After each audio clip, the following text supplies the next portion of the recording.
지난주 목요일 오전에 우리 권사 목련 기도회 한 달에 한 번 정도 하는데요. 시작하기 전에 갑자기 그 시간에 그렇게 함께 모여서 교회를 위해서 기도하고 또 교제하고 그렇게 하는 권사님들이 너무너무 예쁘신 거예요. 여러분, 제가 또 분위기를 좀 타잖아요. 그래서 얼른 이렇게 인터넷에서 김춘추의 꽃이라는 시를 찾아서 낭독해 드렸어요.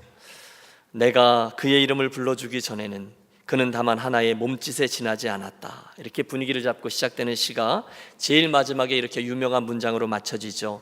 너는 나에게, 나는 너에게 잊혀지지 않는 하나의 눈짓이 되고 싶다. 그랬더니 소녀 같은 분들이 다 깍 하고 뒤로 넘어가시더라고요. 나는 너에게, 너는 나에게 잊혀지지 않는 하나의 의미가 되고 싶다. 비단 우리 권사님들 뿐이 아니실 겁니다. 우리는 모두 누군가로부터 그런 의미 있는 존재로 인정받고 또 그렇게 자리하고 싶어 합니다. 오늘 설교의 제목이 서로가 서로에게인데요, 누군가 그런 의미 있는 존재가 되고픈 욕망이 우리 모두에게 있습니다. 오늘부터 우리는 계속 이어지는 사도 바울의 두 번째 선교여행에 대한 말씀을 살필 겁니다. 지난주의 말씀대로 안디옥이라는 도시에 있던 교회, 그 안정된 목회 사역의 자리는 보장된 것이었지만 사도 바울의 마음속에는 깊은 하나님 담겨두신 거룩한 열망이 하나 자리하고 있었습니다. 그것은 뭔가 하면 첫 번째 선교여행 때 저가 뿌려놓았던 복음의 씨앗이 어떻게 자라나고 있고 열매를 맺고 있는지를 보는 것이었습니다. 그 교회들이 어떻게 되었는지 보고 싶었습니다. 그 땅에서 만났던 동역자들도 그립습니다. 특히 자기가 개척하고 예수 믿게 하고 세례를 베풀었던 그 영혼들이 어떤 모습으로 자라나고 있는지를 너무너무 보고 싶은 거예요.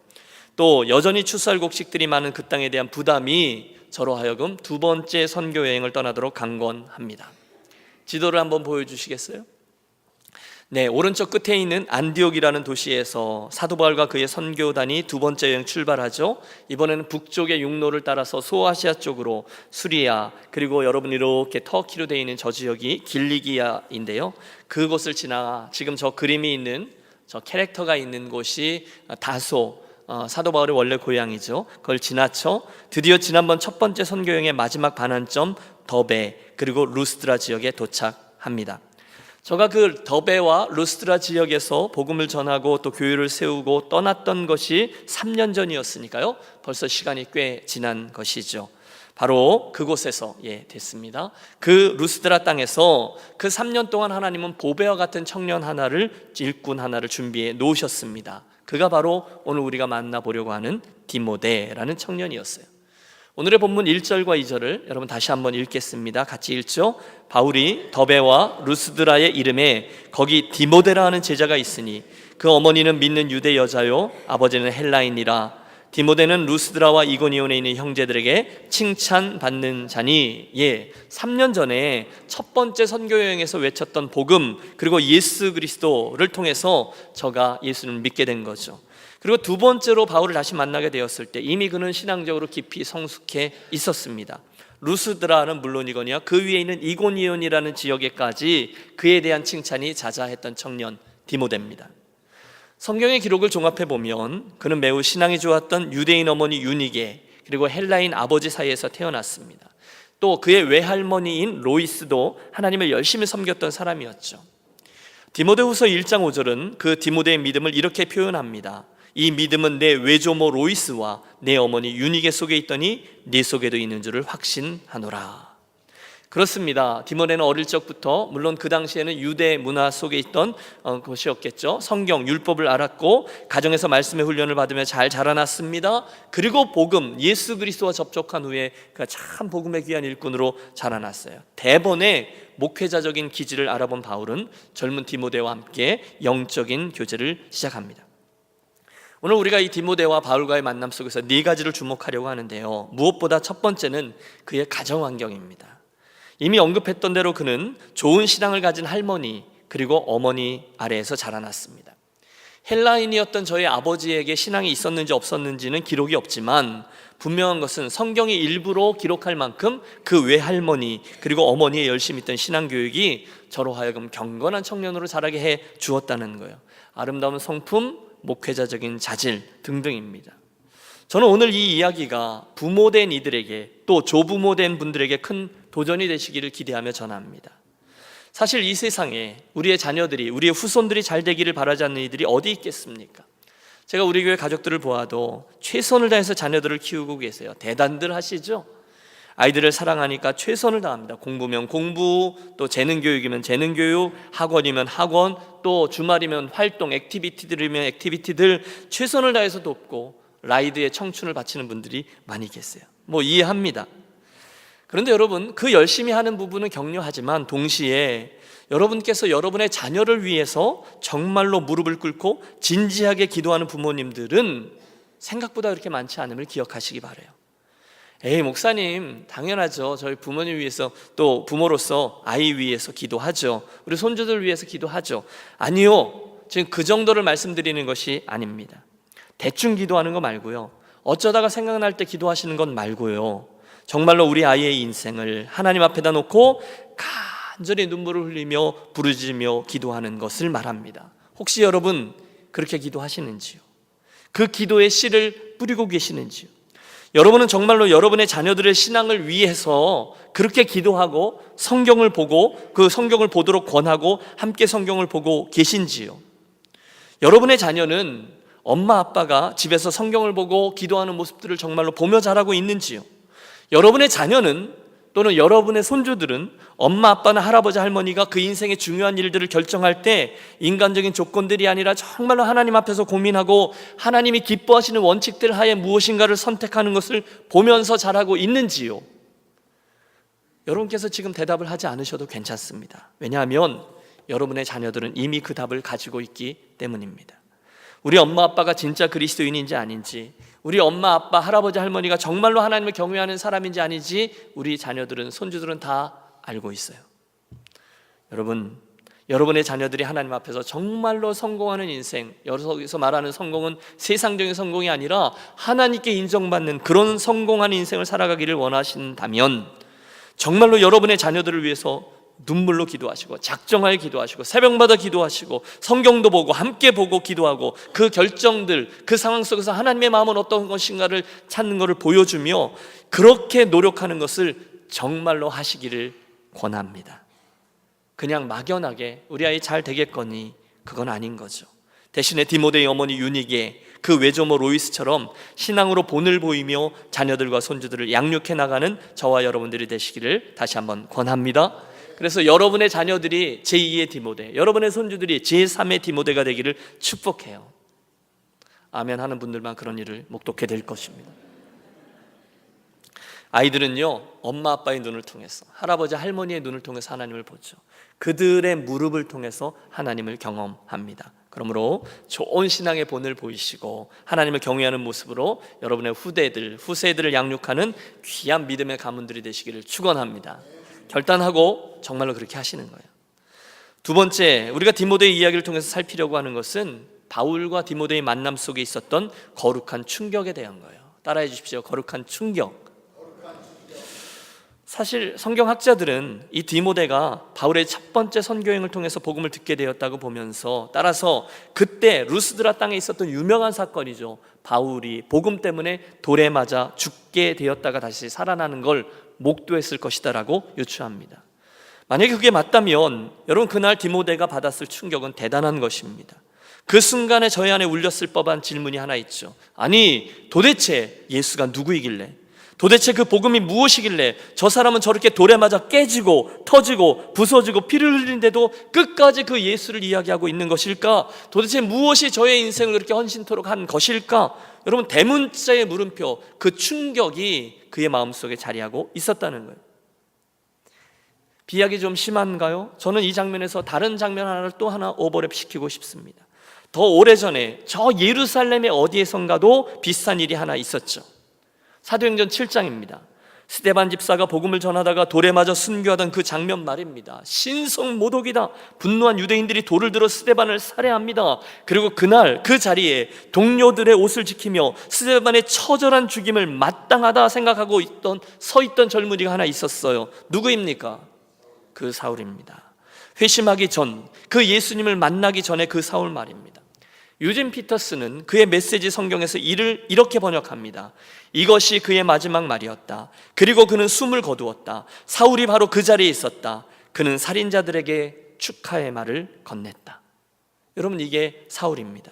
그런데 그도 그렇고 또 저도 그렇고, 아니 많은 성서학자들도 그렇고, 그때 원하든 원치 않든 이 스데반의 죽음이 바울에게 큰 충격이 되었다라고 봅니다. 그리고 그 사울이 바울이 되고 그 루스드라 땅에서 본인이 돌에 맞아 죽어가고, 그 장면을 누가 지켜보고 있어요? 디모데가 지켜보았다는 거죠. 여러분, 이 흐름 속에서 엄청난 영적 원리 하나가 도출되죠. 그것은 그날 스데반의 순교하던 장면이 바울에게 충격을 주고, 바울의 순교하던 모습이 디모데에게 충격을 주어 하나님의 멋진 드라마 하나가 결국은 이루어졌다는 거예요. 그렇다면 이 이야기를 우리 속으로 가지고 가보시죠. 저에게 질문이 하나 있습니다. 그것은 왜 오늘 나의 인생에는, 왜 오늘 우리들의 인생에는, 왜 우리들의 교회에는 이것처럼 놀라운 헌신들이 점점 더 줄어들고 있는가 하는 겁니다. 주님의 교회를 위해서 사랑하고 희생하고 헌신하고 눈물로 수고하면서 주님이 아시면 되지 뭐, 아무도 알아주지 않는 눈물겨운 헌신의 모습들이 왜 우리들에겐 점점 더 그 숫자가 사라지고 있을까요? 혹시 그 이유가 우리 안에 있는 이런 거룩한 충격들이 줄어들었기 때문은 아닌가 하는 겁니다. 우리 안에 예수님, 하나님 나라, 그분의 몸, 이 교회 공동체를 위해서 나의 인생을 드리고 몸을 드리고 시간을 드리고 재물을 드리고 정말 바보같이 희생하고 헌신하고 하는 이들의 모습이 혹시 그런 거룩한 충격들이 줄어들었기 때문은 아닌가라는 생각을 해보았다는 거예요. 여러분은 가장 최근에 언제 누구에게 이런 거룩한 헌신을 보셨습니까? 언제 그분들의 섬김과 헌신의 모습을 보며 거룩한 충격을 받으셨습니까? 제가 질문했어요. 네 목사님, 저는 30년 전에 우리 한국의 내 고향 시골 교회에서 날마다 새벽 예배마다 우리 권사님이 새벽 종을 치며, 우리 교회 그 장로님이 말해요, 그 교회당을 건축할 때 말해요. 여러분, 그때 그 이야기들 말고요, 근래에 여러분은 언제 주님을 위해 헌신하시는 그 아름다운 모습을 보며 충격을 받아 보셨습니까? 아니, 여러분은 오늘 우리 유니온교회 공동체 안에서 과연 누구의 헌신을 보면서 아니 저렇게까지 어떻게 주님을 사랑하실 수가 있지 충격을 받아 보셨습니까? 여러분, 혹시 오늘의 이 질문을 이 아침 나에게 주신 하나님의 도전으로 받는 심령들이 있게 되시기를 축복합니다. 다른 누군가에게 던지는 질문이 아니라 나 스스로에게 던지면서 이게 거룩한 도전이 되기를 바라요. 바로 내가 그런 거룩하고 아름다운 그런 헌신에 대한 충격의 진원지가 되기를 원합니다. 이렇게 결단하고 출발하는 분들이 되시기를 바랍니다. 목사님부터 하십시오. 목사님이 하셔야죠. 아니, 저는 장로님들의 헌신부터 보고 싶어요. 그분들이 하면 하겠습니다. 예, 잘 알겠습니다. 그러나 그건요, 두 번째 문제입니다. 정말로 중요한 포인트는 이거죠. 하나님은 지금 이런 도전을 2인칭이나 3인칭이 아니라 1인칭의 도전으로 받아들인 심령을 찾고 계시다는 거예요. 아니, 저 요한은 어떻게 되겠냐고요? 묻는 베드로에게 주님이 이렇게 말씀하셨어요. 내가 올 때까지 그를 이 땅에 머물고자 할지라도 내가 무슨 상관이냐? 너는 나를 따르라. 기억하십시오. 충성은 각자입니다. 여러분, 이 아침에 다른 누군가의 헌신, 다른 누군가의 충성, 그거 훈수하는 분 말고요, 나의 헌신에 대해서 고민하며 나의 섬김을 거룩한 욕심이죠, 거룩한 충격의 진원지로 삼고 싶어하는 심령들이 많아지시기를 축복합니다. 우리 가족들에게, 우리 자녀들에게, 우리 교회 동료들에게. 제가 오늘 주보의 칼럼에서 고백한 대로 지난 주간에 우리 동부교육에서 주최한 목회자 영성 세미나가 있었어요. 김영봉 목사님이란 분이 오셨는데, 그런 의미에서 저에게 굉장히 큰 충격이 되었습니다. 거룩한 충격이죠. 이분이 오래전에 유학을 하고 한국으로 돌아가 감리교 신학대학에서 교수가 되어 신학도들을 가르치면서 살던 중 하나님을 향한 그 거룩한 갈망이 속 안에서 계속 커지는 거예요. 그래서 그 학기 중에는 그럴 수 없지만 방학만 되면 기도원으로 달려가 이분이 말씀을 대하고 기도하고 성경을 보고 그렇게 영성을 붙들고 몸부림을 치다가 어느 날 미국의 한 미국 교회에서 목회를 해달라고 해서 와서 목회하다가, 그 다음에는 누구나 아는 와싱턴에 있는 대형 교회 중에 하나죠, 감리교에서 굉장히 큰 1000명이 넘는 교회에서 10몇 년을 목회하다가 또 지난 2-3년 동안 하나님의 또 다른 부르심에 응답해서 자그마한 그 개척교회를 또다시 시작하면서 목회하고 계세요. 여러분, 이 삶의 궤적이 흔하지 않아요. 그 여정 속에 그분의 이 본질을 추구하는 질문들이 이제 그분이 잠잠히 나눠주셨는데, 거기 참여한 저에게 큰 충격으로 다가온 거죠. 그런 거지, 그게 맞지, 그게 당연한 거지. 자연스럽게 제게 질문들이 생겼습니다. 목회자로서 나의 우선적인 관심사는 무엇이었는가? 요즘 나는 어떻게 생각하고 있는가? 너무도 당연한 질문인데 충격이 되었어요. 여러분, 저도요, 나름대로 본질을 놓치지 않으려고는 시도를 하면서 달려오고 있다라고 자부하거든요. 제 단어가, 제가 사용하는 용어들 중에 순수, 열정 이런 단어가 많이 들어가요. 그런데 그 말들과는 달리 어느 세속적인 가치와 성공 기준으로 제 삶과 여러분과 교회와 하나님 나라를 바라보고 있는 모습이 갑자기 드러나면서 너무너무 부끄러워진 거죠. 그래서 제가 그 성적표를 매겨왔는데 그 성적표를 여러분에게 공개하고 싶지는 않고요, 다시 써본 제 목회의 본질, 제 목회의 초점들이 이런 겁니다. 내가 어떻게 하면 우리 유니온 가족들의 인생이 하나님 나라를 발견하고 체험하고 공헌할 수 있도록 도울 것인가? 어떻게 하면 내가 유니온 교회 식구들을 수단이 아니라 영혼으로 진정한 목적으로 대하는 일을 계속할 것인가? 어떻게 하면 내가 우리 유니온 교회 공동체를 교회 되도록 애를 쓸 것인가? 어떻게 함으로 유니온 교회 성도들이 개인적으로, 교회적으로 이 세상에서 하나님 나라를 이루고 또 그 하나님 나라를 이루는 일에 공헌하도록 이끌 것인가? 저에게 끼쳐진 영향입니다. 그런 생각을 해보자는 거예요. 여러분들에게도 여쭙고 싶어요. 여러분, 그런 거룩한 충격에 대한 말씀을 드리는 거거든요. 오늘 예배당에 주일 전에 예배하러 나오시면서 여러분 어떤 생각을 하면서 나오셨어요? 오늘은 주님께서 나에게 어떤 은혜를 주실까? 오늘은 강단에서 나를 위하여 어떤 말씀이 들려질까? 이렇게 기대하면서 나오셨습니까? 그런 분들에게는 이런 거룩한 충격이 있게 되시길 바라요. 그러나 혹시나 늘 가던 주일이고 늘 가던 교회니까 오늘도 걷는다마는 정처 없는 이 발길, 이렇게 나오셔서 그날 목사님의 설교가 무엇이 되든지 무슨 이야기를 하든지 그냥 듣고 돌아가는 정형화되어 있는 성도, 기대감 없는 청중들 여러분은 아니십니까? 도전이고 축복이에요. 그날 저 루스드라에 있었던 바울의 존재, 그 모습이 그 땅에 살고 있던 디모데에게 거룩한 충격이 되었어요. 선한 영향을 끼쳤어요. 저도 여러분도 오늘의 삶이 우리 주변의 가족들에게, 자녀들에게, 옆에 있는 분들에게, 예수 안 믿는 그분들에게 거룩한 충격의 진원지가 되어서 선한 도전들로 화하게 되시기를 축원합니다. 뭔가가 좀 달라져야 되지 않겠냐는 거예요. 여러분 잘 못해요. 왜 이렇게 못해서 이런 말씀 드리는 게 아니에요. 그건 복음이 아니죠. 그러나 우리들의 모습을 본 후에 우리들을 선함 쪽으로 주님을 향해서 이끄시는, 이게 복음이죠. 그리로 나아가자는 거죠. 사랑하는 여러분은 복음을 믿습니까? 얼마나 믿습니까? 그 복음의 영광과 그로 인하여 우리가 얻게 된 구원의 은혜를 누리고 계십니까? 우리에게 이미 주신 하나님 나라를 정말로 보배롭게 여기며 살아가고 있습니까? 그날 그 바울은요, 그 천국을 자기의 생명과도 맞바꿀 만큼 귀하게 여겼어요. 마치 그 소장농이 땅을 파다가 그 속에 발견한 천국에 대한 비유죠. 천국의 보화에 대한 비유. 그것을 보고 너무 급하여 얼뜬 것들을 숨겨놓고 집으로 가 모든 것을 다 팔아 그 땅을 사내지 않습니까? 그만큼 귀하게 여기시냐는 거예요. 지금 바울이 그랬던 거죠, 루스드라에서. 그리고 그걸 디모데가 보고 충격을 받은 거예요. 여러분, 올해 우리 교회 표어가 뭐죠? 네, 얼른 저걸 보신 분이 계시죠? 다시 그 자리로 옵니다.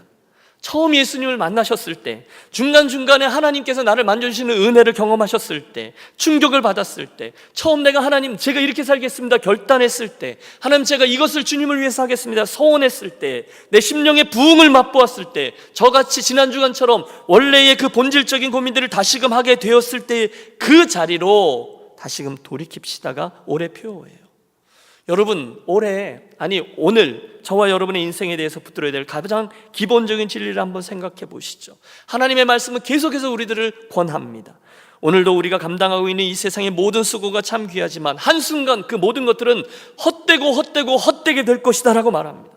솔로몬의 고백처럼 해 아래 수고한 모든 것들이 정말로 모두 헛된 것이었구나, 다 깨닫게 될 것입니다. 이렇게 말씀드려 너무 유감입니다만, 여러분께서 주님 안에서 수고하고 애쓴 것 외에는 아무것도 건질 게 없으실 거예요. 다 사라질 거예요. 하나님의 말씀입니다. 여러분, 세월이 얼마나 빠릅니까? 우리들의 건강이 얼마나 덧없습니까? 40이 넘으면 외모가 평준화되고 50이 넘으면 건강의 평준화가 일어납니다. 그렇게 움켜쥐었던 우리들의 재물들이 얼마나 모래성과 같습니까? 이미 그 사실들을 깨달으신 분들은 복 받으신 분들이에요. 하지만 설마 아무리 성경이 그래도 정말로 그러려고 아직도 그 미련을 못 버리신 분들에게는 제가 장담합니다. 성경이 말씀하고 있는 이 사실을 여러분이 피눈물 나게 깨달을 수 있는 순간이 곧 옵니다. 얼마 걸리지 않을 거예요. 그런데 바로 그날 하나님 앞에서 저는 여러분들의 인생이 칭찬받고 주님께서 예비하신 상급들을 받게 되시기를 소원합니다. 그 일을 위해서 어떻게 살아야 되냐는 거예요.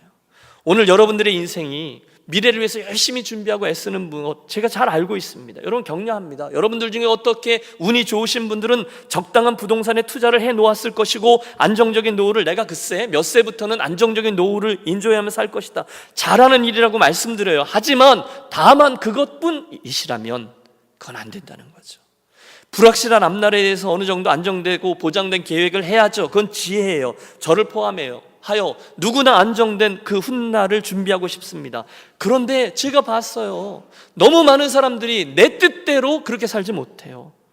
솔직히 여러분, 저와 여러분의 그에게 있어서 이 땅에서의 수고에 대한 이 보상을 내가 원하는 만큼 속 시원하게 누리고 받아내는 경우를요, 저는 별로 보지 못했어요. 성경적으로 표현하면 주님을 위해서 수고하고 하나님 나라의 상급을 쌓는 기회가 내가 마음만 먹으면 얼마든지 할 수 있는 게 아니라는 거예요. 세상적으로 말하면 아침에 기분 좋게 인사하고 집을 나섰는데 저녁에 그 모습으로 돌아갈 수 있다는 보장이 우리에게는 아무도 없어요. 그러므로 사도 바울의 이 권면을 우리가 잘 들어야 될 필요가 있는 거죠. 그러므로 내 사랑하는 형제들아, 견고하며 흔들리지 말며 항상 주의 일에 더욱 힘쓰는 자들이 되라. 이는 너희의 수고가 주 안에서 헛되지 않은 줄을 알미니라.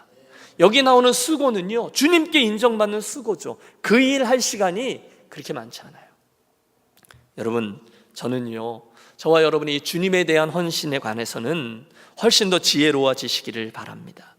저는 오늘 여러분들에게 남아있는 그 얼마의 시간보다도 훨씬 더 귀한 시간이 영원이라는 시간임을 여러분 잊지 않으시길 바라요. 여러분, 영원이라는 시간이 있는 줄로 믿습니다.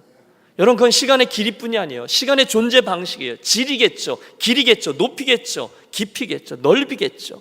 오늘날 우리들이 생각하고 선택하고 투자하는 그 짧은 인생의 기회들 얼마 남지 않았을 거예요. 그런데 그 기회들이 나의 영원이라는 시간의 길이와 질과 관련이 있다는 거예요. 그러므로 남겨진 우리들의 인생의 수고를 단지 나와 내 가족과 내 자녀의 현실적인 소망만을 위해 투자하면 안 된다는 거예요.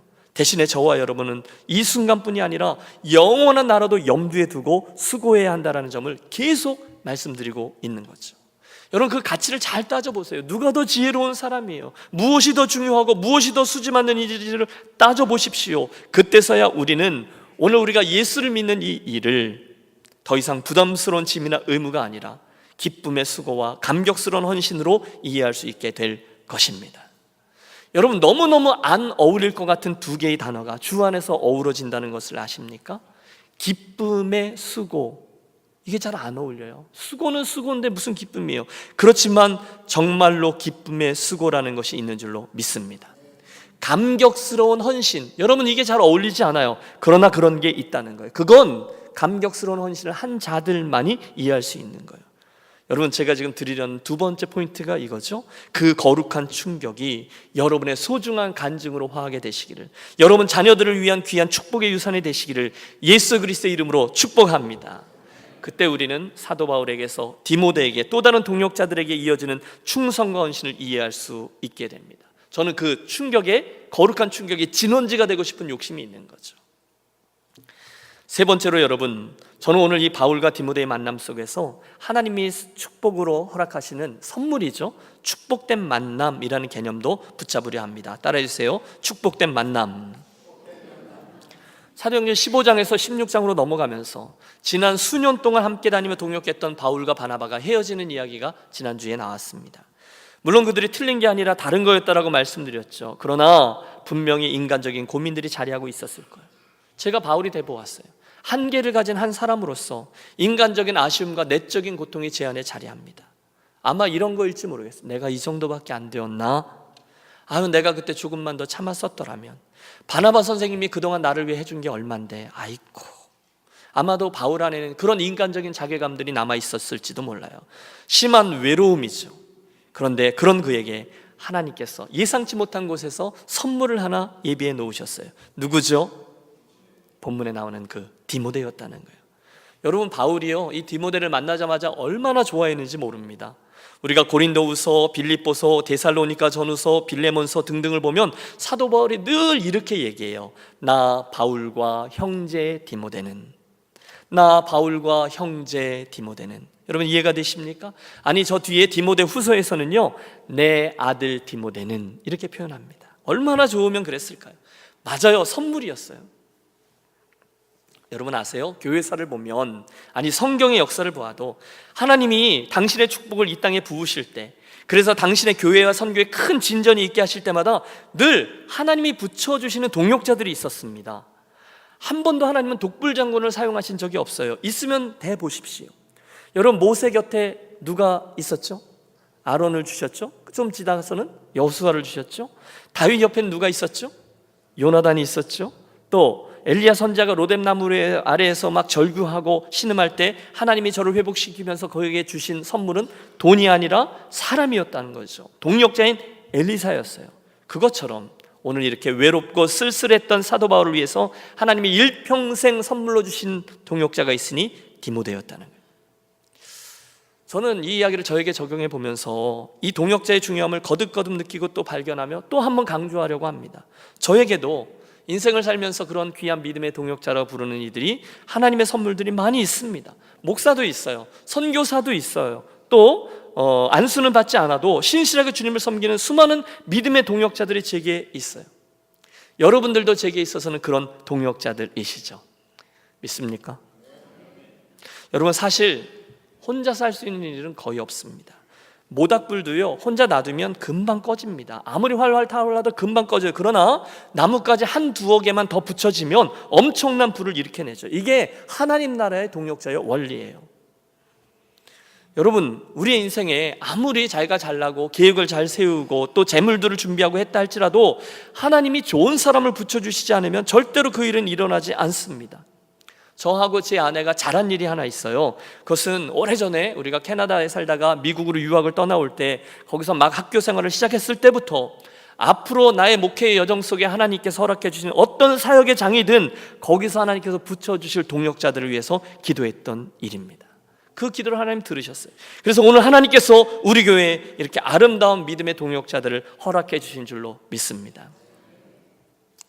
오늘 제가 밥을 사야 될 것 같은데, 여러분, 우리 사역자 공동체만 보세요.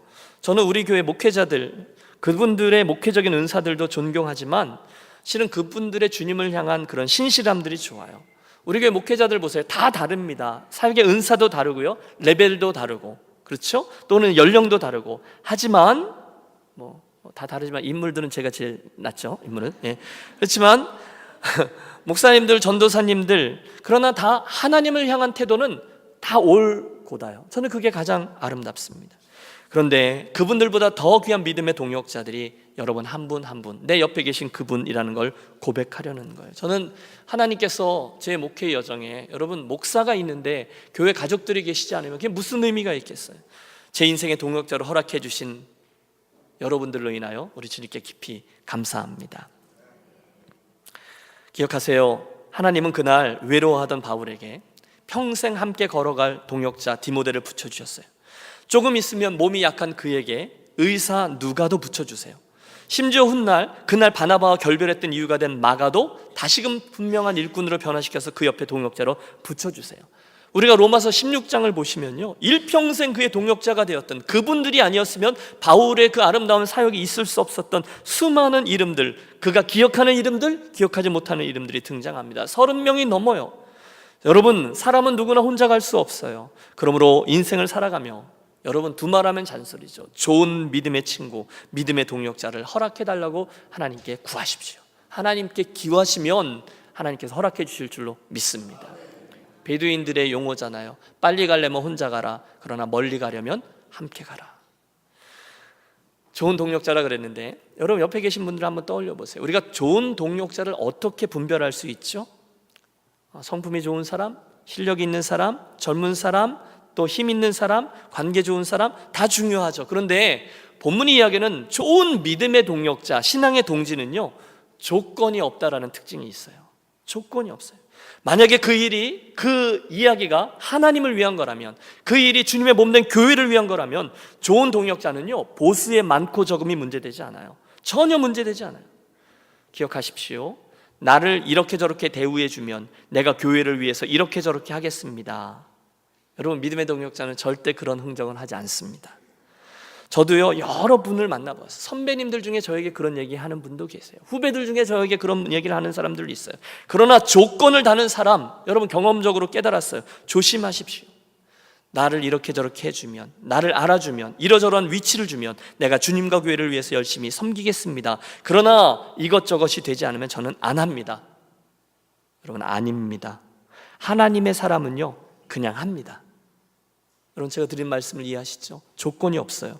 그냥 주님과 그분의 나라를 위한 일이라면 그냥 헌신합니다. 저는 하나님께서 저에게, 여러분들에게 그런 순전한 마음을 계속 부어주시기를 기도합니다. 이게 좋은 동역자예요. 사족을 하나만 더 달면, 여러분 혹시 여러분의 인생을 위해서도, 여러분의 인생이 하나님의 마음에 합한 인생이 되도록 하기 위해서 하나님께서 여러분에게 붙여준 동역자가 이 김 목사라는 사실도 인정하게 되시기를 부탁합니다. 여러분, 우리들의 인생에 우연은 있어요, 없어요?